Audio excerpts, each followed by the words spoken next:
বন্ধুরা, আজ আবারও একটা সাজেশন ভিডিও নিয়ে আমি চন্দন তোমাদের কাছে চলে এসেছি। আমার চ্যানেল অনলাইন স্কুল উইথ চন্দন। তোমাদের খুব সামনেই অর্থনীতির পরীক্ষা, সোমবার 18 তারিখ। আমি জানি তোমরা সবাই কোনো না কোনো স্যারের কাছে পড়ো। স্যারেরা তোমাদের সাজেশান দিয়েছেন, বলেছেন কোন কোন প্রশ্নগুলো খুব ভালো করে পড়তে হবে। তো সেগুলো তো অবশ্যই তোমরা নিশ্চয়ই ভালো করে পড়বে। স্যারেদের সাজেশান নিশ্চয়ই সেখান থেকে তোমরা অবশ্যই কমন পাবে, কিন্তু তার সাথে সাথে তোমরা আমার তৈরি সাজেশানটা অবশ্যই দেখে যাবে। আমি তোমাদের কথা মাথায় রেখে, যেহেতু অর্থনীতি পরীক্ষার আগে খুব একটা বেশি সময় তোমরা পাওনি, সোমবার দিন পরীক্ষা, তো আমি 8টা প্রশ্নের একটা সাজেশান তৈরি করেছি তোমাদের জন্য। আমি আশা করব তোমরা সাজেশানটা খুব ভালো করে পড়ে যাবে, দেখে যাবে। যদি তোমরা এই সাজেশানটাকে ভালো করে পড়ে যাও, তাহলে এর মধ্যে থেকেই তোমরা 8খানা কোশ্চেন কমন পেয়ে যাবে।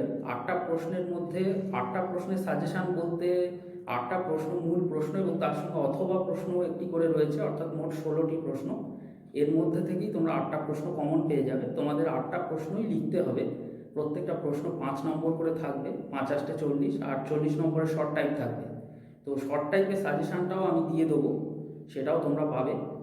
তো আজকে যে সাজেশানটা নিয়ে এসেছি সেটা হচ্ছে যে বড় প্রশ্নের সাজেশান, অর্থাৎ 5 নাম্বার করে যে প্রশ্নগুলো থাকে তার মধ্যে 8টা লিখতে হবে, 16টার মধ্যে 8টা লিখতে হবে, সেই সাজেশানটা। আর কথা বাড়িয়ে কাজ নেই, চলো সাজেশানটা দেখে নেওয়া যায়।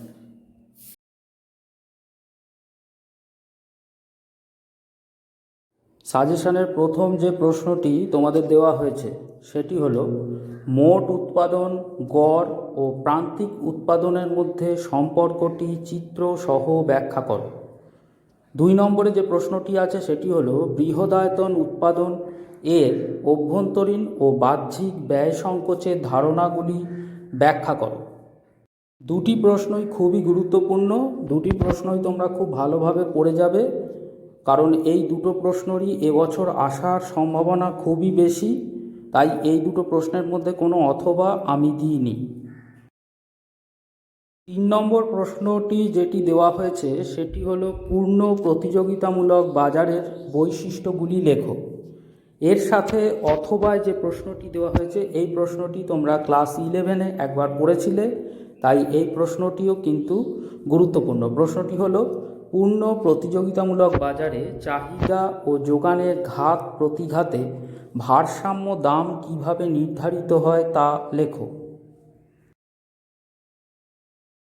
চতুর্থ যে প্রশ্নটি তোমরা ভালোভাবে পড়বে সেটি হলো, দেখাও যে কিভাবে পূর্ণ প্রতিযোগিতামূলক বাজারে একটি ফার্ম দীর্ঘকালীন ভারসাম্য অবস্থা বজায় রাখে।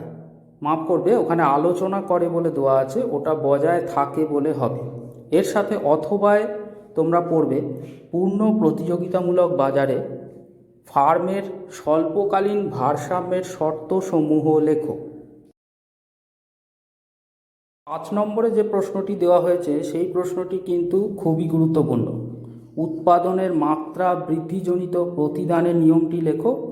এর সাথে অথবাই আছে, পরিবর্তনীয় অনুপাতের নিয়মটি লেখো। দুটি প্রশ্নই গুরুত্বপূর্ণ, দুটি ভালো করে পড়বে। এই দুটি প্রশ্নের মধ্যে থেকে একটি তোমাদের এবারে আসার সম্ভাবনা খুবই বেশি। 6-এর দাগে যে প্রশ্নগুলি দেওয়া হয়েছে সেই প্রশ্নটির মধ্যে প্রথম প্রশ্নটি খুবই গুরুত্বপূর্ণ। এই প্রশ্নটিও তোমরা ক্লাস 11-এ একবার পড়েছো, জাতীয় আয় চ্যাপ্টারে। 12-এও এটি একই জাতীয় আয় চ্যাপ্টারেই রয়েছে। প্রশ্নটি হলো, জাতীয় আয় পরিমাপের মূল্য সংযোজন পদ্ধতিটি আলোচনা করো। এই প্রশ্নটি এবছর খুবই গুরুত্বপূর্ণ।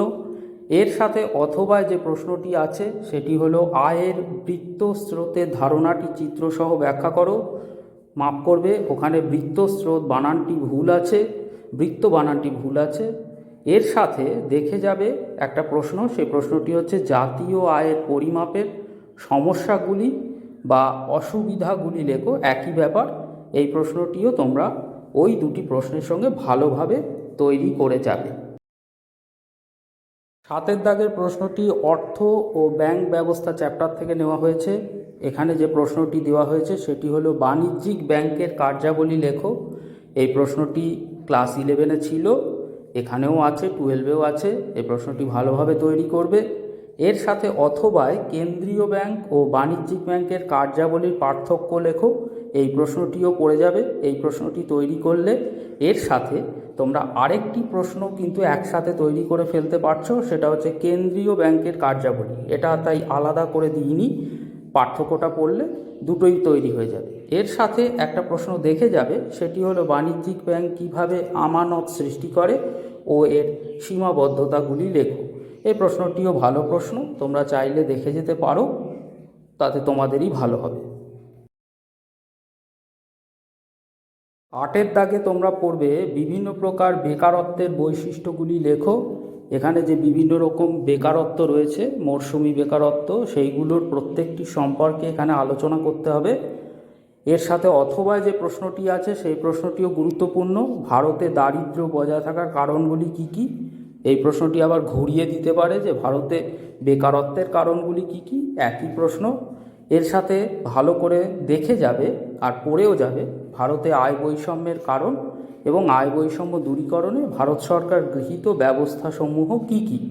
এইখানে যে কটা প্রশ্ন দেওয়া হয়েছে প্রত্যেকটা প্রশ্নই অসম্ভব গুরুত্বপূর্ণ, তাই এগুলো কিন্তু একটাকেও বাদ দেওয়া যাবে না। তাই এগুলো সব কটাকেই কিন্তু তোমাদের ভালোভাবে পড়ে যেতে হবে, দেখে যেতে হবে। সমগ্র ভিডিওটি ভালো লাগলে তোমরা একটি লাইক করে চ্যানেলটি সাবস্ক্রাইব করে দেবে।